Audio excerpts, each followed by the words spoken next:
This is Modern Gaming Culture. This series will attempt to highlight the phenomenon of PC, console, and mobile gaming and bring to light all of its phenomenal aspects. Let's take a dive together into the world of modern gaming and take apart its structure. Now, here's your host, Rotimi Osagi.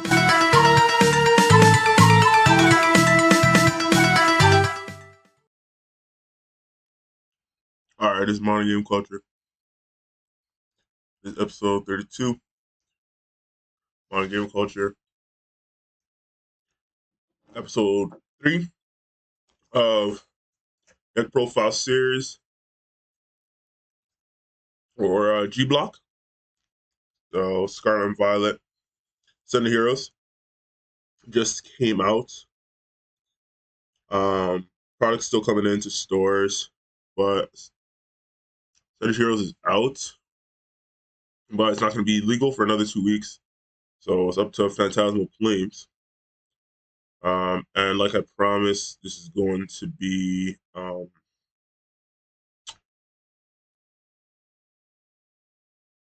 Dragapult. Third episode is going to be for Dragapult. And going to provide an overview of Dragapult. I don't think I have yet any Deck Profile series. I'm kind of steering away from Dragapult because Dragapult has been the subject of a lot of controversy. And so controversy when it comes to the Pokemon community can get very heated. And so just for the sake of staying out of that controversy, I haven't really touched on Dragapult that much. I haven't even played Dragapult that much IRL. I played it a lot online because, when Dragapult came out, right, that was E-Block, I believe. And so there were a lot of good decks still. And so Dragapult didn't really get a lot of play. And so, when people were getting used to it and started like fiddling around with it, it was a lot more fun. So I played a lot when it came out. And so I have a lot of experience on the deck, but I've just been keeping away with because basically, as all these guys just, start colliding, every deck starts to diminish except for the decks they collide with. And so, and then the decks that have, good matchups with it, but really are just really good decks, right? For example, you wouldn't necessarily say that, Charizard has a good Kangaskhan matchup, right? It's just that Charizard is a very good deck. And so, well, no matter what you guys do, that deck will never not be good, right? And that's what good game design is about, right? And so, people like to hate on Pokemon because you're not doing bans right now, but you guys don't deserve bans because, in a vacuum, of course, your format would warrant bans. But again, in a vacuum, right? These guys put these games out and they think about them really hard and they work really hard on them.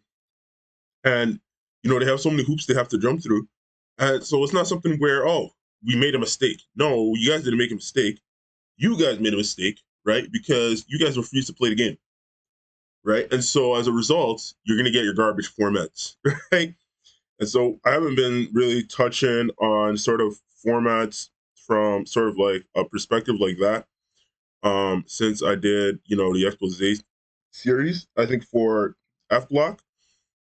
And so this series is going to be a lot different than that series, right? Where I'm going to be basically trying to look at basically how the format would unfold, right?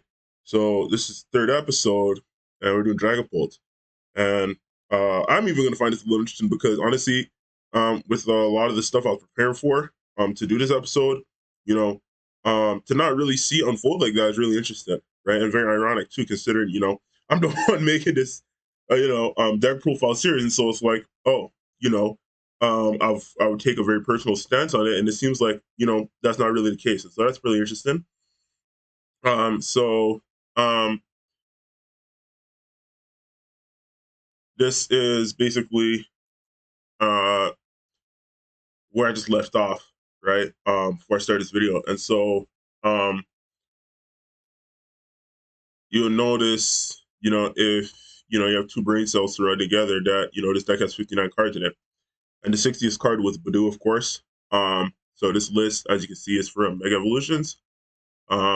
I labeled it as a Mega Evolutions list. So I made it back in Mega Evolutions, and so it had Badu in it, and I just took it out.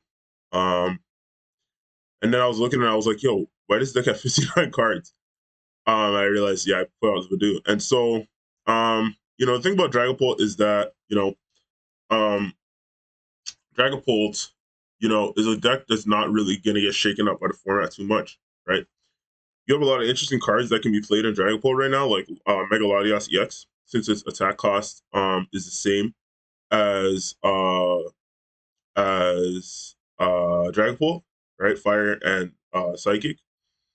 And then you put down the Latios, right? But basically that combo, it seems like it should be like a standard Dragapult combo, but based on just how much you can draw now, right, and how much access you have to draw power, that's actually would not be a standard Dragapult combo. It would actually be something that you'd put in, if you're feeling like you're having to try for time, right?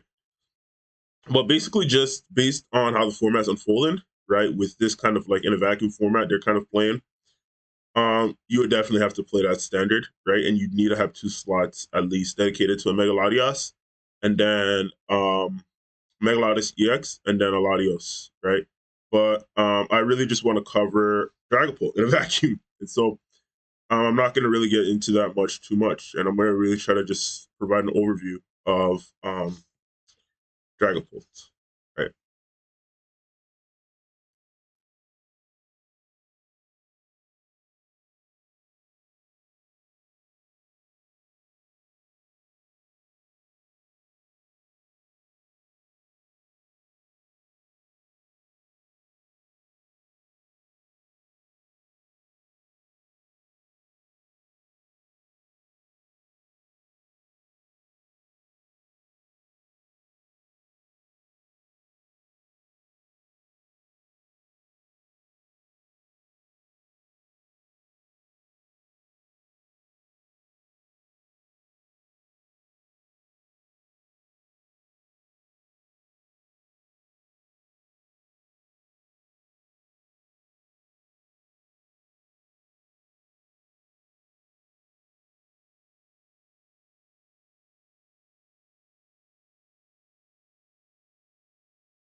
All right, so Dragapult's best partner definitely Dusknoir. Dusknoir has psychic attacks as well, and so also with paired with Dragapult, you can also charge up Dusknoir attack as well. And of course, Dusknoir, needs no introduction. Curse Blast. Once during your turn, you may put 13 damage counters on one of your opponent's Pokemon. Use this ability, his Pokemon's knocked out, right? So this card is gonna cause a lot of problems because it's just been so easy to streamline into decks. Right now, the format's getting a lot more spread out, and so as a result, cards like this, which have to be set up one in and of themselves, are just really powerful, right? And so, we've gotten this really like kind of League of Legends situation where this powerful effect is introduced in the game, and it just makes the game really bad, right? But as opposed to like League of Legends, right? Um, you know, Pokemon will always strive to make a good game, right? And so, um, you know, despite Dusknoir being the format and basically every single deck gravitating towards it, um, it will never become a problem where it needs to be banned because Pokemon will never, people will make it look like it's like Pokemon saying, oh, you know, Pokemon will never admit they're wrong. I don't know where that idea comes from. But Pokemon will always strive to make a good game. And so, again, it's really just the community will never admit it's wrong, right? And that's not really what it is, but it's really the community will never admit it's wrong, right? In the sense that, Pokemon will always strive to make a good game, and yet, when they put a card like Dusknoir into the format and it becomes a problem in the community, you know, the community will not try to innovate in order to, because decks like Tinglu, like I covered in episode 1, right, can completely turn off Dusknoir. And so, and now you have and then you have cards like Gastrodon, which will completely turn off Dusknoir, right? And so it's not like, oh, now all of a sudden, this card needs to get banned, right? Because it's not League of Legends, right? And so it's not going to be a situation where, Pokemon is basically trying to get a reaction, right? Pokemon will not, inject handicaps in any way, shape, or form, right? That's not Pokemon's game design philosophy, right? Which I've covered extensively in many series. And so, you know, um, and so if you need some, if you need a, kind of like the basics of that, you can go check that out in those series that I've done. It's out there. Pokemon necessarily well, Pokemon will tell you in so many words about its game design philosophy that it's always trying to make a good game.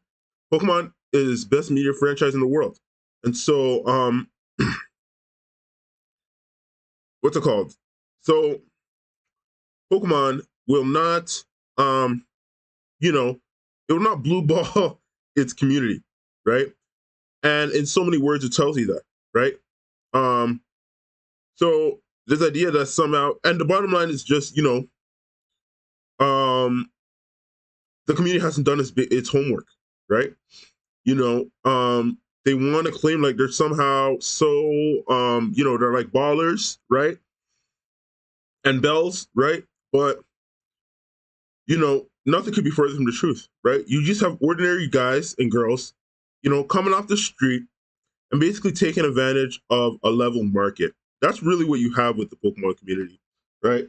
So, if you really want to know my take about the Pokemon community, right?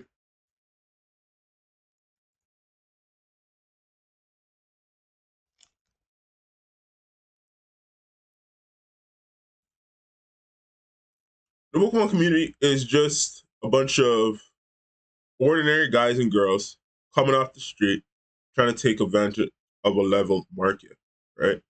This is something I keep very tight-lipped about. But generally, those that are, ahead of the curve, in the gaming arena, right, will express this sentiment in so many words, right? And then also you have software developer community, right, which is very much parallel to the gaming arena community, right? Well, echo the sentiment exactly as well, right?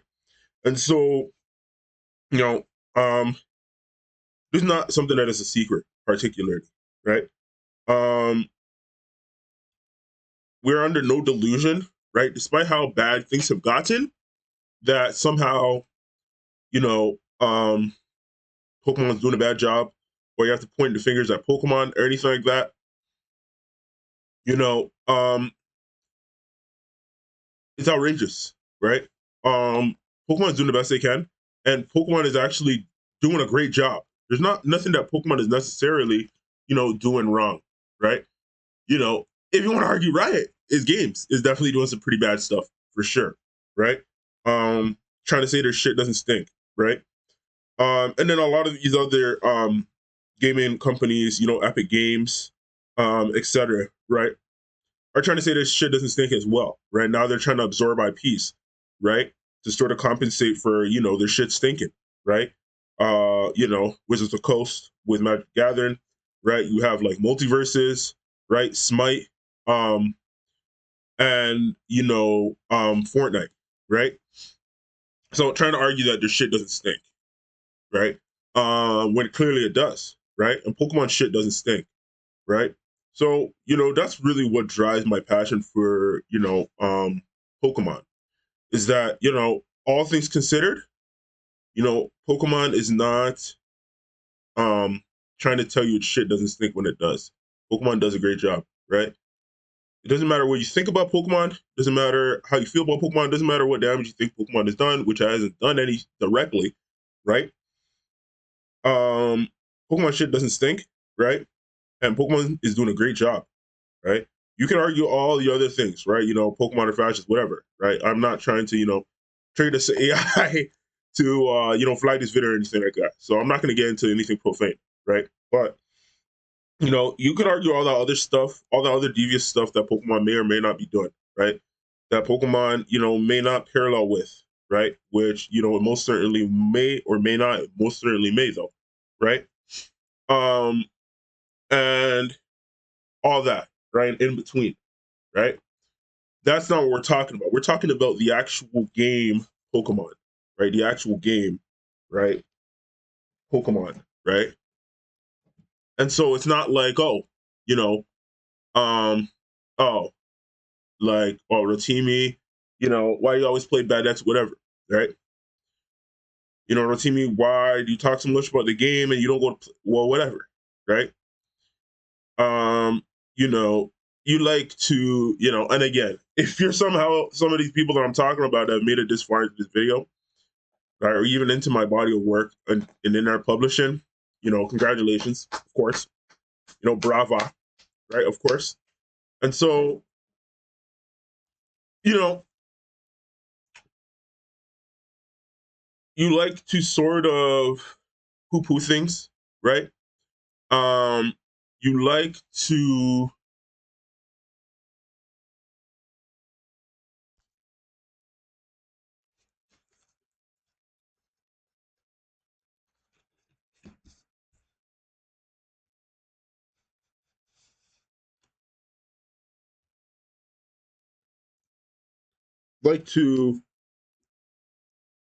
you know, hide under an anonymous personality.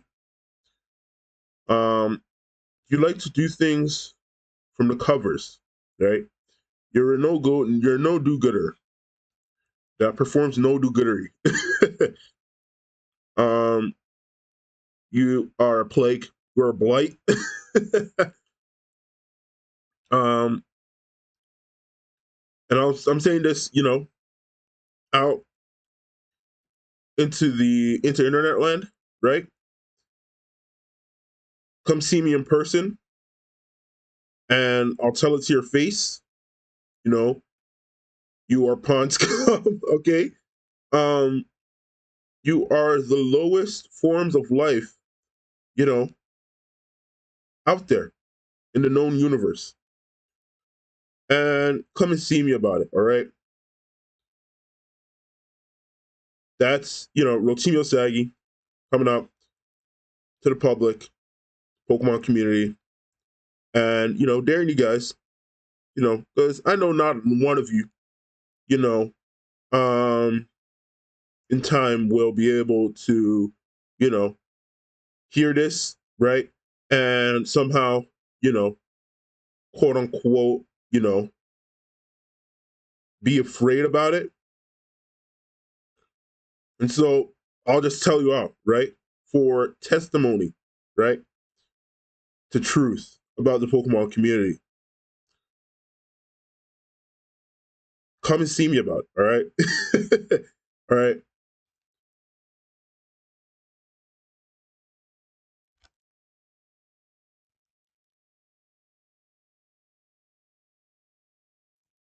So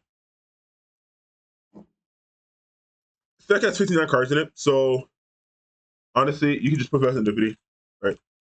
And so the thing about Fast and Deputy though is that Dragapult is a deck that really relies. Dragapult historically, as a theme in the trading card game, it's a deck that really relies on having a really good trade. And so, when you have Dragapult VMAX, you have cards like Amulet Island Coin and stuff like that. Heroes Metal, right? And so, you know, Dragapult's always been a deck that's had support for its trade, right? Especially now you have Dust Snore, you need a lot more support for your trade. So having Fezandipity is, not optimal for sure. So honestly, a Megaladios, a raw Megaladios would probably just be better here, right? So, don't try this at home, kids. But yeah.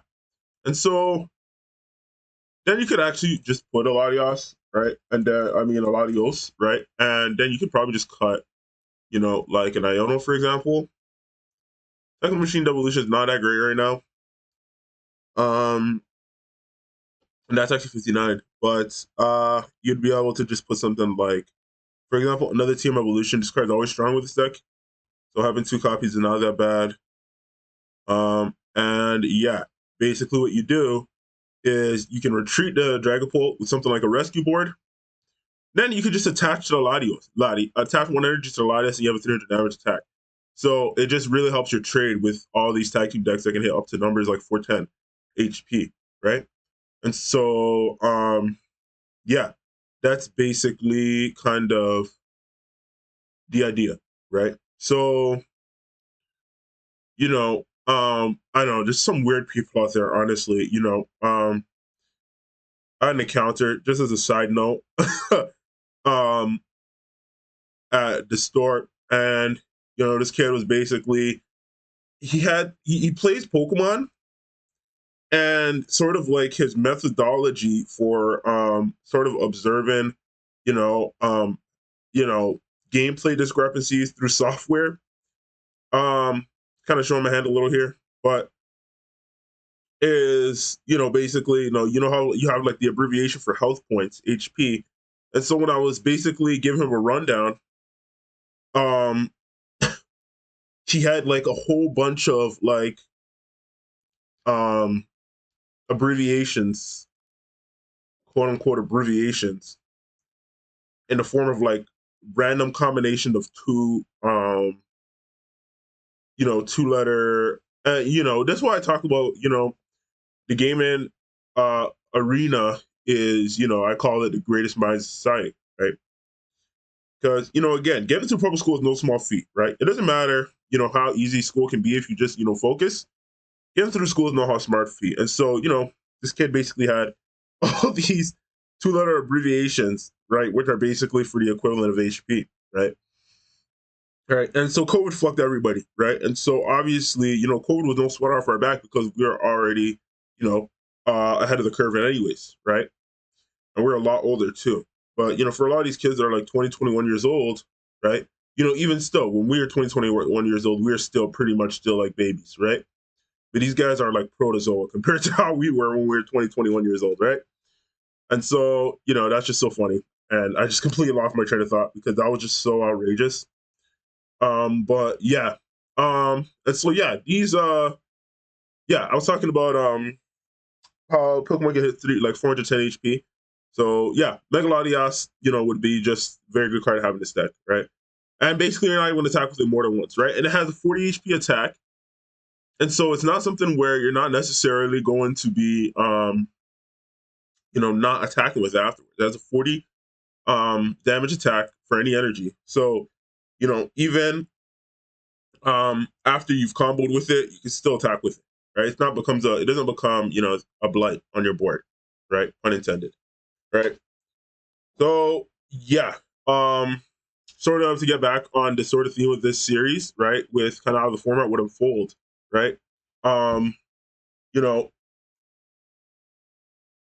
it's something where, you know, kind of just with respect to how rotation affected the format last year, right?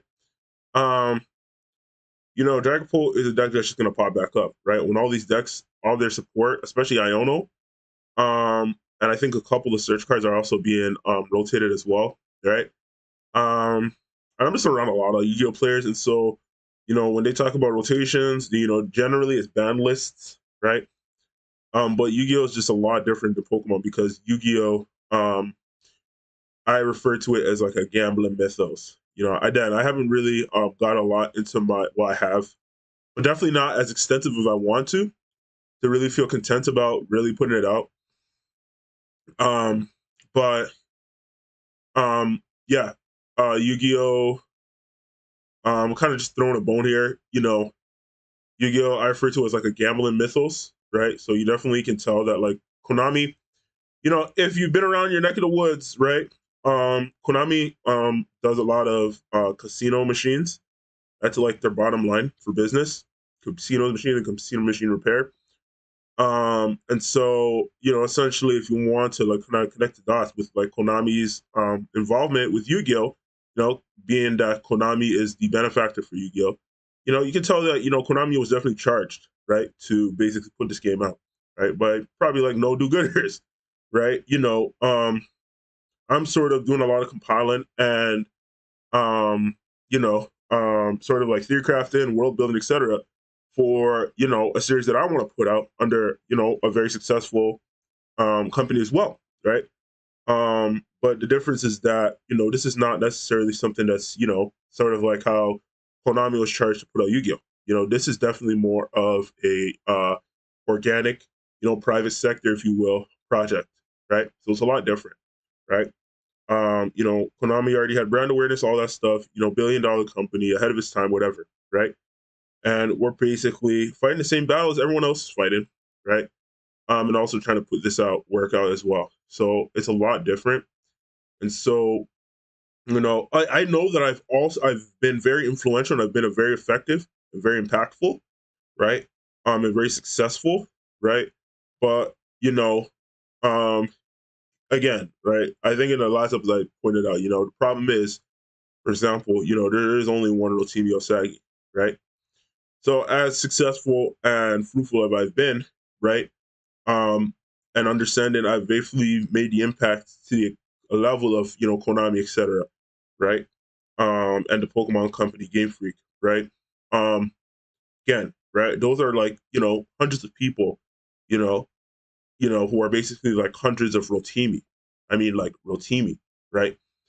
You know, um, and so, it's, you know, and so, yeah, you know, um, you have to just be listening to what I'm saying, right? Really looking, when I say, this episode, this show doesn't just represent me, just turn on my camera and microphone, just say what I have to say, right? Uh, and that, I prepared months in ahead for this show alone, right? And, all that, right? So, you know, sort of kind of close for this episode, right? Because honestly, like I've been saying, right? If you don't have these lists, I don't know what to tell you, right? Um, for next deck profile, um, probably gonna look at post rotation Gardevoir, right? So Gardevoir is still completely out of control right now. And gonna look at post rotation Gardevoir. So we're gonna look at basically Gardevoir without, all the craziness, right? So it's still going to be for Phantasmal Flames, right? But we're basically, I'm gonna coin it as, post rotation Gardevoir, right? Sort of alleviate a lot of confusion, right? Because this deck has just completely turned the Pokemon community upside down. So, um, you know, the modern game culture, deck profiles on modern game culture. Thank you for listening, and I'll see you.